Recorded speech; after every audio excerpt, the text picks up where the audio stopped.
الدين عند الله الإسلام ومن يبتغ غير الإسلام دينا فلن يقبل منه.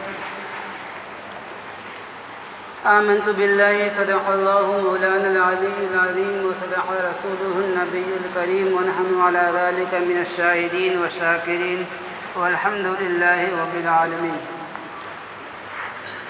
رب يسر ولا تعسر وتمم بالخير وبك نستعين يا فتاح. رب زدني علما. رب اشرح لي صدري ويسر لي أمري واحلل عقدة من لساني يفقهوا قولي. اللهم صل على سيدنا مولانا محمد وعلى آل سيدنا محمد وبارك وسلم. اللهم صل على سيدنا مولانا محمد وعلى آل سيدنا محمد وبارك وسلم. اللهم صل على سيدنا مولانا محمد وعلى آل سيدنا محمد وبارك وسلم. بزرگان محترم و برادران عزیز،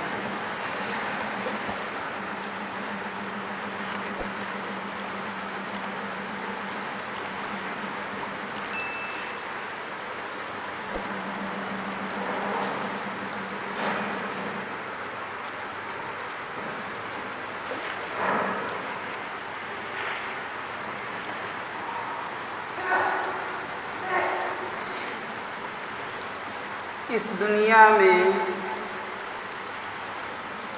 اللہ تبارک و تعالی نے انسانوں کو پیدا کیا اور انسانوں کے ساتھ پریشانیاں بھی ہیں، دکھ بھی ہیں، سکھ بھی ہیں.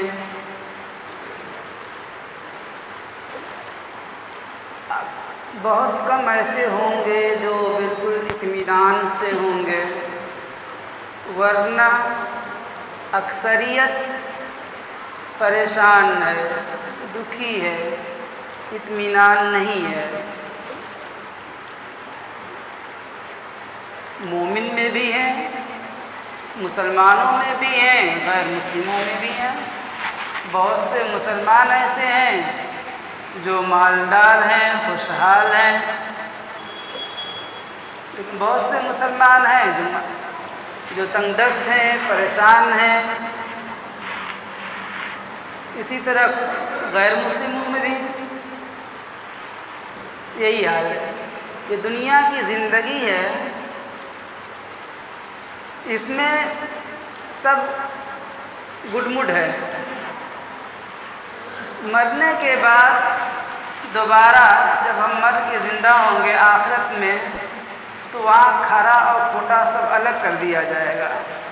دنیا کی زندگی سکھ اور دکھ، پریشانی اور اطمینان ساتھ ساتھ پیدا کیے گئے ہیں، اور دونوں کا مسکن ٹھکانہ دنیا، اسی لیے سب کو ملے. آخرت میں دونوں کا ٹھکانہ الگ الگ ہے، ساتھ نہیں ہے. چین، سکھ، اطمینان، کوئی پریشانی نہیں، کوئی ٹینشن نہیں، کوئی فکر نہیں. اس کے لیے ٹھکانہ بنایا جنت. اور دکھ، پریشانی، مصائب، جہاں چین، سکون، آرام نام کی کوئی چیز نہیں، اس کے لیے ٹھکانہ بنایا ہے جہنم.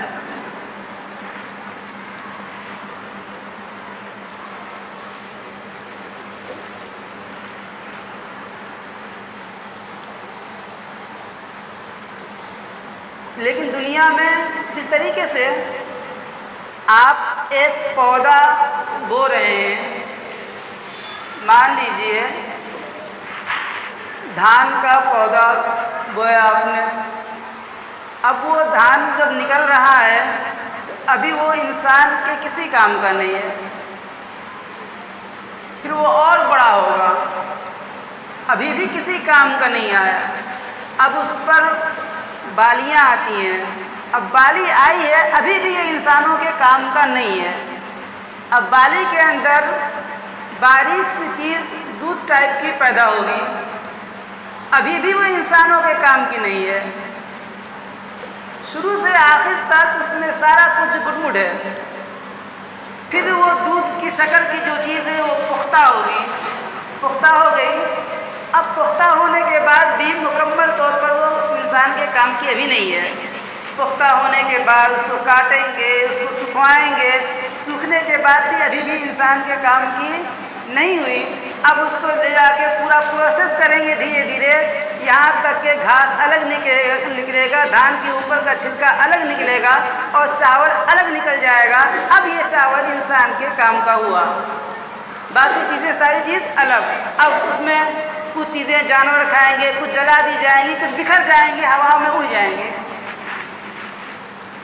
لیکن بعد میں ایک لمحہ آتا ہے کہ جو انسان کے کام کی ہے اسے الگ کر لیا جاتا ہے، اور جو انسان کے کام کی نہیں ہے دوسری مخلوقات کے لیے ہیں، جانور کھائیں یا اڑ جائیں یا پرندے کھائیں، ان کو الگ کر لیا جاتا ہے. اسی طرح دنیا کی زندگی بھی اسی پودے کی طرح گڈمڈ ہے، کسی کے ساتھ پریشانی، کسی کے ساتھ سکون لگا ہوا ہے. لیکن مرنے کے بعد دونوں چیزیں الگ الگ ہو جائیں گی. سکون، صرف سکون، جہاں پریشانی نام کی کوئی چیز نہیں، اس کے لیے ٹھکانہ اللہ نے جنت بنایا ہے. اور جہاں سکون نام کی کوئی چیز نہیں، صرف پریشانی پریشانی، دقتیں مصیبت ہی مصیبت ہے، اس کے لیے ٹھکانہ اللہ نے جہنم بنایا. ہم اللہ تبارک و تعالیٰ نے ہمارے ذمے جو لگایا، جو راستہ بتایا ہے کہ پریشانیوں کا راستہ جنت جہنم میں جانے کا راستہ یہ ہے اور جنت میں جانے کا راستہ یہ ہے، اور ہمیں اختیار دیا ہے کہ تم اپنے اختیار سے جس راستے کو پسند کرو گے اسی راستے پر پہنچو گے. جو کامیابی کا راستہ ہے وہ ایمان و اسلام کا راستہ ہے.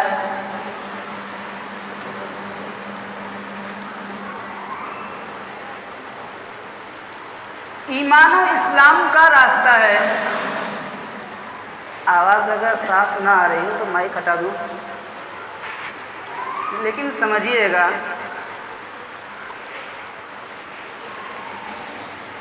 2 ہفتے اس مضمون کو بیان کر چکا ہوں، یہ تیسرا ہفتہ ہے جو آگے جا رہا ہے، اہم مضمون ہے، اس لیے اگر آواز نہ آئے تو سمجھیے. وہ راستہ ایمان کا ہے. ایمان کیا ہے؟ ہم ایمان کہتے ہیں. ایمان کس چیز کو کہتے ہیں؟ کن عقیدوں کے ماننے کا نام ایمان ہے؟ اس کو اللہ کے نبی ایک حدیث میں حضرت جبرائیل علیہ السلام نے بیان فرمایا، سکھایا ہے.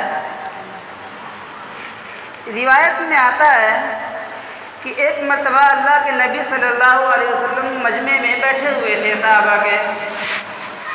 ایک شخص آئے، بال اور داڑھی نہایت کالے، کپڑے نہایت ہی سفید اور اجلے. معلوم یہ ہو رہا تھا دیکھنے سے کہ ابھی قریبی اسی محلے کے کسی مکان سے نہا دھو کر کپڑا پہن کر آ رہے ہیں. اتنا صاف ستھرا. لیکن دوسری طرف یہ صورت تھی کہ مجمع میں جتنے لوگ بیٹھے تھے کوئی جانتا نہیں تھا، کوئی پہچان نہیں رہا تھا، جس سے یہ پتہ چل رہا ہے کہ اس محلے کے، اس گاؤں کے نہیں ہے، کہیں دور سے آ رہے ہیں. لیکن حالت ایسی ہے کہ دور سے پتہ نہیں چل رہا کہ یہ دور سے آ رہے ہیں، اس لیے کہ ریگستانی علاقہ ہے اور اونٹ اور گھوڑوں سے سفر ہو رہا ہے. آدمی دور سے آئے گا تو اس کے چہرے، داڑھی پہ، بال پہ ریت اور دھول پڑے رہیں گے، کپڑے گندے ہوں گے. حالانکہ ایسے بھی نظر نہیں آ رہا. صحابہ حیران ہیں. وہ آتے ہیں، مجمع کو چیرتے ہوئے آتے ہیں اور اللہ کے نبی صلی اللہ علیہ وسلم کے قریب ہو جاتے ہیں. اپنا گھٹنا اللہ کے نبی صلی اللہ علیہ وسلم کے گھٹنے سے ملا دیتے ہیں اور پھر سوال پوچھتے ہیں، من ایمان، ایمان کیا ہے؟ اللہ کے نبی سے سوال پوچھ رہے ہیں. کیوں پوچھ رہے ہیں؟ وہاں جو لوگ بیٹھے ہوئے ہیں صحابہ کی جماعت ہے، ان کو سکھلانے کے لیے. تو اللہ کے نبی نے بتایا کہ ایمان 7 چیزوں کے ماننے کا نام ہے. 7 عقیدوں کے ماننے کا نام ایمان ہے۔ وہی جو 7 عقیدے ہیں انہی کو ایمان مفصل میں لیا گیا ہے۔ ہم سب نے اور بچے بھی تعلیم الاسلام وغیرہ سے ایمان مفصل یاد کیے ہیں۔ بچپن میں آپ لوگوں نے بھی یاد کیا ہوگا، کچھ نے ترجمے کے ساتھ یاد کیا ہوگا اور کچھ نے بلا ترجمے کے یاد کیا ہوگا۔ ترجمہ بھی بھول گیا ہوگا اور اکثر کو ایمان مفصل اور ایمان مجمل بھی بھول گیا ہوگا، اور یاد ہوگا تو معنی معلوم نہیں، مفہوم معلوم نہیں، اس کو سمجھنے کی ضرورت ہے۔ تو فرمایا اللہ کے نبی نے کہ ایمان 7 عقیدوں کے ماننے کا نام ہے، 7 چیزوں کے ماننے کا نام ہے۔ ان میں سے پہلا آمنت باللہ وملائکتہ وکتبہ ورسلہ والیوم الآخر والقدر خیرہ وشرہ من اللہ تعالی والبعث بعد الموت۔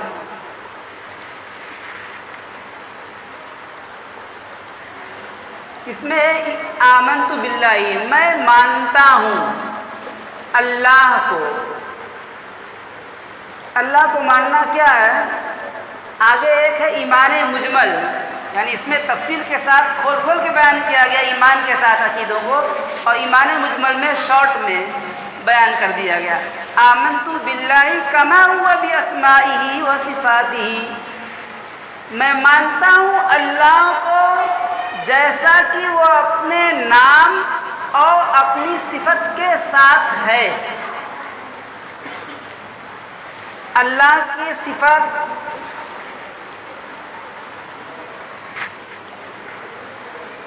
سات ہیں، اور یہ 7 جو ہیں وہ بنیادی چیز ہیں، بنیادی ہیں، اس کے علاوہ بھی ہو سکتی ہیں، حصر نہیں ہے، لیکن 7 ہیں۔ اور اللہ کے نام یہ بے شمار ہیں۔ صفات اور نام میں فرق کیا ہے؟ تھوڑا سا فرق ہے۔ صفت اس کو کہتے ہیں کہ جس کو ہم اللہ سے جدا نہ کر سکیں، اس کے ساتھ اللہ کا اس کے ساتھ متصف ہونا ضروری ہے کہ وہ اللہ کے اندر ہوگی ہی، اور اس کے جو اپوزٹ ہے، جو اس کی ضد ہے، اس سے اللہ تعالیٰ کو متصف نہیں کر سکتے۔ اگر وہ چیز نہ ہو تو پھر وہ اللہ نہیں ہے۔ ایسی صفتیں 7 جس میں حی ہے، جیسے مثال تو حی مانے زندہ، اللہ زندہ ہے، اس کی ضد کو ہم اللہ کے ساتھ متصف نہیں کر سکتے کہ اللہ نعوذ باللہ مردہ ہے، یہ نہیں ہو سکتا۔ ضد اسی الٹے ہو کہتے ہیں، اس کے ساتھ متصف ہونا ضروری ہے۔ اللہ تعالیٰ علیم ہے، یعنی جاننے والے ہیں، اس کی ضد الٹا کیا ہے؟ اللہ تعالیٰ نہیں جاننے والے ہیں، جاہل ہیں، نعوذ باللہ۔ تو ضد کو ہم متصف نہیں کر سکتے، اللہ کے ساتھ نہیں جوڑ سکتے ہیں، بلکہ اللہ کے لیے ضروری ہے کہ وہ علیم ہو، ہر سب کچھ جانتا ہو، ازل سے ہر چیز۔ اللہ تعالیٰ سمیع ہیں، سننے والے ہیں، اللہ تعالیٰ بہرے، اس کا الٹا بہرے نہیں ہو سکتے۔ اگر کوئی بہرا ہے تو وہ خدا نہیں۔ اللہ تعالیٰ بصیر ہیں، ہر چیز دیکھ رہے ہیں، اس کا الٹا کیا ہے؟ نہیں دیکھ رہے، اندھا ہے۔ تو اللہ تعالیٰ کو ہم بصیر کے ساتھ جو دیکھتے ہیں، اس کے ساتھ متصف کرنا ضروری ہے، اس کے الٹے جو ہے نہ دیکھنا، اس کے ساتھ متصف نہیں کر سکتے۔ اس طرح کی 7 صفات ہیں۔ اور اسما وہ ہیں جو اللہ کے کمالات پر دلالت کرتے ہیں، اور اللہ تعالیٰ کے کمالات پازیٹیو بھی ہیں اور نگیٹو بھی ہیں، مثبت بھی ہیں، منفی بھی ہیں۔ جیسے اللہ تعالیٰ محیی ہیں، اللہ تعالیٰ زندہ کرتے ہیں، اس کا نگیٹو بھی اللہ کے کمالات میں کہ اللہ تعالیٰ مارتے ہیں۔ اسی طرح اللہ تعالیٰ، دوسری مثال، اللہ تبارک و تعالیٰ رزق دیتے ہیں، اس کے الٹے بھی یہ بھی اللہ کمال کا، اللہ تعالیٰ رزق جس طرح دیتے ہیں اس طرح رزق کو چھینتے بھی ہیں، روک بھی لیتے ہیں۔ تو یہ ہے اسماء، اللہ کے کمالات چونکہ بے شمار ہیں، اس لیے اللہ کے اسماء بھی بے شمار ہیں۔ ایک بات۔ دوسری بات، ان اللہ کے صفات کو اور اللہ کے ناموں کو سمجھانے کے لیے جو الفاظ استعمال کیے گئے ہیں وہ الفاظ وہ استعمال کیے گئے ہیں جو ہم انسانوں کی ڈکشنری میں ہیں، جو ہم انسانوں کی ڈکشنری میں جو الفاظ موجود تھے پہلے سے، وہ الفاظ استعمال کیے گئے ہیں اللہ کی صفات کو اور اللہ کی کمالات کو سمجھانے کے لیے، کیونکہ سمیع بصیر یہ ہم انسانوں کی صفت ہے، لیکن اس سمیع سے بصیر سے ہم سننے سے کہ اللہ سننے والے ہیں، اللہ خوب جاننے والے ہیں، اللہ تعالیٰ قادر ہیں، اس سے جو مفہوم ہمیں سمجھ میں آتا ہے اللہ ویسے ہی ہے، نہیں ویسے نہیں ہے، اللہ ویسے ہی ہے جو ہمیں سمجھ میں آتا ہے، جواب یہ ہے کہ اللہ ویسے نہیں ہے، اللہ اس سے کہیں پرے ہے، لیکن اللہ کی اس صفت کو بیان کرنے کے لیے اللہ تبارک و تعالی آسمان سے کوئی آسمانی الفاظ استعمال کرتے تو ہم سمجھ نہیں سکتے ہیں، ہمیں معلوم نہیں۔ آپ ہندوستان میں اردو بول رہے ہیں، چائنا کا ورڈ اگر ہم استعمال کریں کوئی چیز سمجھانے کے لیے تو نہیں سمجھ سکتے، لیکن کہیں سے حاصل کر سکتے ہیں کہ جاننے والے ہیں۔ اسی طرح اللہ تبارک و تعالیٰ نے آسمان سے کوئی لفظ استعمال کیا ہوتا، اتارا ہوتا اپنی صفت کو اور اپنے اسما کو سمجھانے کے لیے تو ہم سمجھ نہیں سکتے تھے، اس لیے اللہ ویسے نہیں ہے۔ اللہ نے اس کی مثال اور اصول بتا دیا، قاعدہ کلیہ، لیس کمثلہ شیء وہو السمیع البصیر، اللہ تبارک و تعالیٰ کے جیسا کچھ بھی نہیں ہے، اس کے جیسے کوئی چیز نہیں، چاہے وہ نام ہو، چاہے صفات ہو، چاہے ذات ہو، یہ اصول بتا دیا کہ اس جیسا کچھ بھی نہیں، کوئی نہیں ہے، کوئی چیز نہیں ہو سکتی اللہ کے جیسے اور اللہ کی صفت کے جیسے۔ لیکن سمجھانا ہے تو جیسے مثال کے طور پر اللہ کے نبی صلی اللہ علیہ وسلم نے ملاحم کے بارے میں جو فیوچر میں اور مستقبل میں جو جنگ وغیرہ ہونے والے ہیں، جو واقعات ہونے والے ہیں، ان کے بارے میں بتایا۔ تو بتانے کا طریقہ ہے کہ اگر ہم فیوچر کی کوئی بات بتانا چاہ رہے ہیں اور وہ چیز آج نہیں ہے تو انسان اس زمانے میں جس زمانے میں لوگوں کو سمجھا رہا ہے اسی زمانے کی اصطلاح کو استعمال کرے گا، تب تو سمجھ میں آئے گی۔ اگر ہم فیوچر کے الفاظ کو استعمال کریں کہ اللہ کے نبی کو چیز سمجھانے کے لیے جہاز کا استعمال کرتے تو لوگ صحابہ کیا سمجھتے ہیں؟ مثال کے طور پر آج سے جب جہاز پیدا نہیں ہوا تھا، جہاز نہیں بنایا گیا تھا 1000 سال پہلے، 500 سال پہلے، اس وقت کسی نے سپنے میں بھی یہ نہیں دیکھا ہوگا کہ ہم جو ہے سوئے ہیں، ہم جو ہے ایئرپورٹ پہ گئے اور بورڈنگ پاس لیا اور پھر جہاز سے اڑ کے جو ہے ہم جو ہے امریکہ گئے، کسی نے نہیں دیکھا ہوگا 500 سال 1000 سال پہلے۔ اس وقت اس لیے کہ اس وقت جہاز تھا ہی نہیں، اس کے ذہن میں یہ چیز ہے ہی نہیں ہے، تو دیکھے گا کیسے؟ مثال کے طور پر اللہ کے نبی نے فرمایا کہ قرب قیامت میں یہ چیز یہ چیزوں کی، جیسے یاجوج اور ماجوج نکلیں گے اور یاجوج ماجوج نکل کے تیر ماریں گے آسمان کی طرف اور کہیں گے کہ ہم نے خدا کو مار دیا۔ تو اب کیا وہ تیر ویسے ہی ہوگی جیسے صحابہ کے زمانے میں تھی؟ نہیں، لیکن ہو سکتا ہے وہ تیر ان کی راکٹ ہو سکتا ہے میزائل وہ چھوڑے، ہو سکتا ہے راکٹ چھوڑے، وہ بھی تو تیر ہی کی طرح جاتی ہے۔ لیکن اللہ کے نبی اگر میزائل اور راکٹ بتاتے تو اس کا وجود نہیں تھا، صحابہ کیسے سمجھتے؟ جو سامنے وہاں کیسے سمجھتے؟ تو اس وقت جو چیزیں استعمال ہو رہی تھیں ان چیزوں کو اسی اصطلاح میں سمجھایا جاتا ہے، لیکن نہیں کہ وہ تیر ہی ہو، تیر کا زمانہ نہیں ہوگا، ویسے تو کچھ بھی ہو سکتی ہے جو اس کو چلے گا۔ یہاں رکے سمجھنا چاہیے کہ یاجوج اور ماجوج کے سلسلے میں آپ حضرات نے جو بھی سنا ہے یا جو کچھ بھی جانتے ہیں، جو کچھ جانتے ہیں یا جو کچھ سنا ہے، ایسی چیزیں، حیرت انگیز چیزیں، وہ ساری کے ساری جو ہے بے بنیاد ہے، واحد کہ اس طرح جانور ہوں گے، یہ ہوں گے، اور دیوار چاٹتے، روزانہ دیوار چاٹتے ہیں، اور پھر ایک وقت آتا ہے کہ پتلا کاغذ کی طرح پتلا ہو جاتا ہے، پھر کہتے ہیں چلو کل کریں گے، اور جب کل کریں گے تو پھر جو ہے وہ موٹا ہو جاتا ہے، پھر اس پہ لگتے ہیں، چاٹتے ہیں، اور پھر پتلا ہو جاتا ہے، یہاں تک کہ جب نکلنا ہوگا تو وہ کہیں گے، ان کا سردار کہے گا انشاءاللہ کل کریں گے، تو انشاءاللہ کہنے کی وجہ سے وہ دیوار ویسی ہی رہے گی۔ یہ ساری روایتیں غیر مقبول ہیں اور ایسے ہی اڑائی ہوئی ہیں۔ ہمارے استاد کہا کرتے تھے کہ یہ سب قصہ گو لوگوں کے گھڑے ہوئی چیزیں ہیں، ایسی نہیں ہیں۔ حضرت علامہ انور شاہ کشمیری رحمۃ اللہ علیہ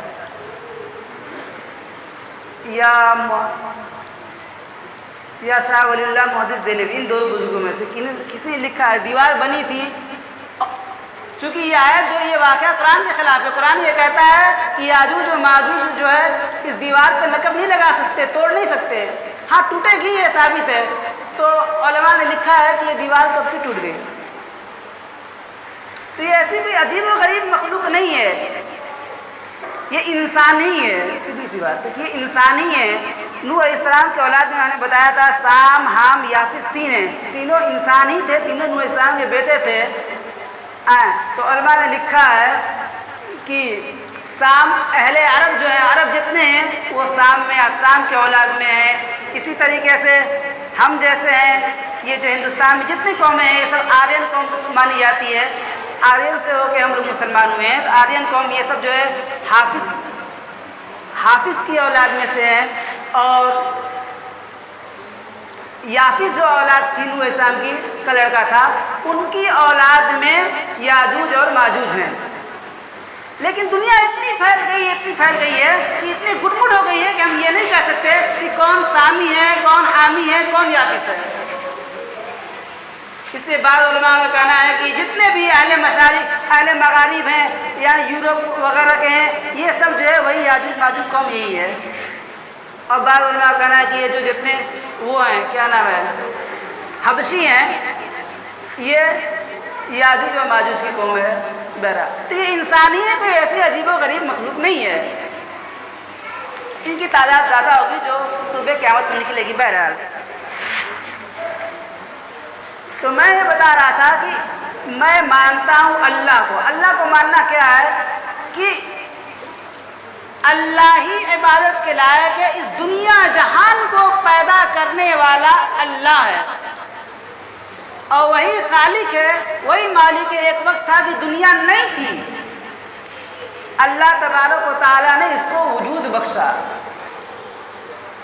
کچھ بھی نہیں تھا، صرف اللہ ہی اللہ تھے۔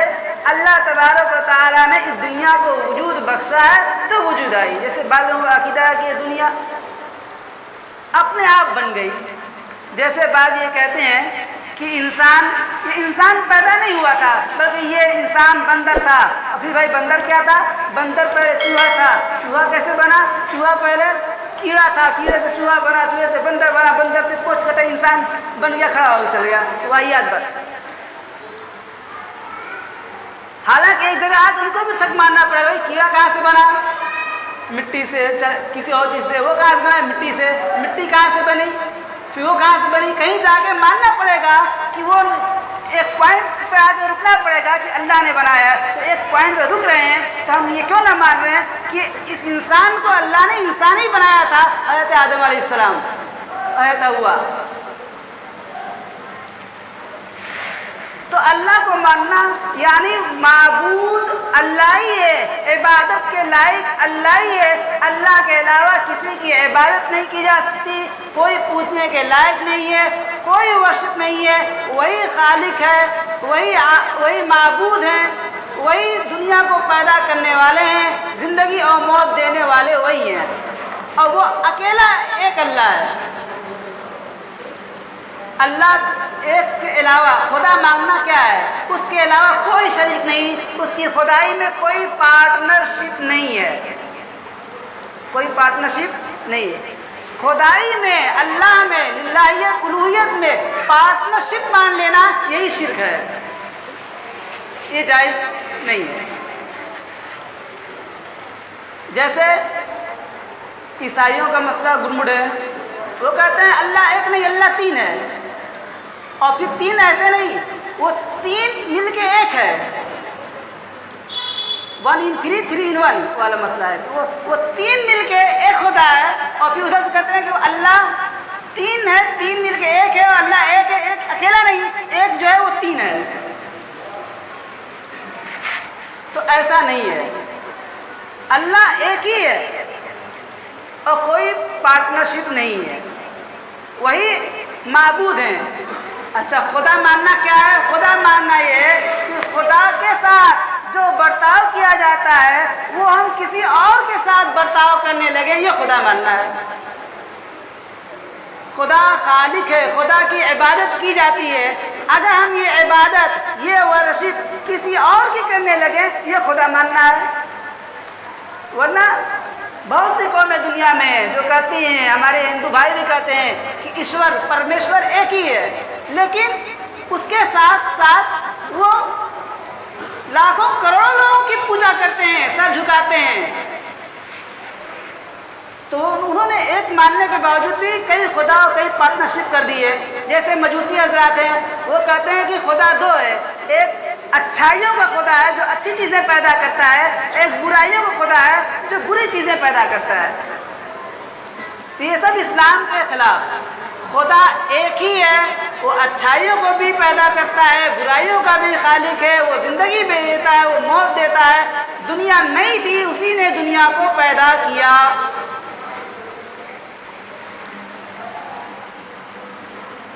اور اس کی تمام جیسا کہ وہ اپنے نام کے ساتھ اور جیسا کہ وہ اپنے صفتوں کے ساتھ ہے، ان تمام صفتوں کے ساتھ ہم مانتے ہیں۔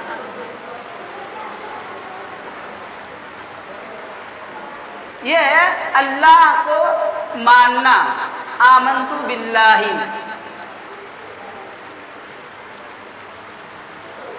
اس کے بعد وہ ملائکتی و کتبی۔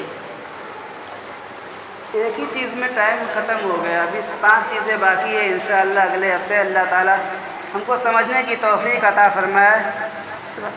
وآخر دعوانا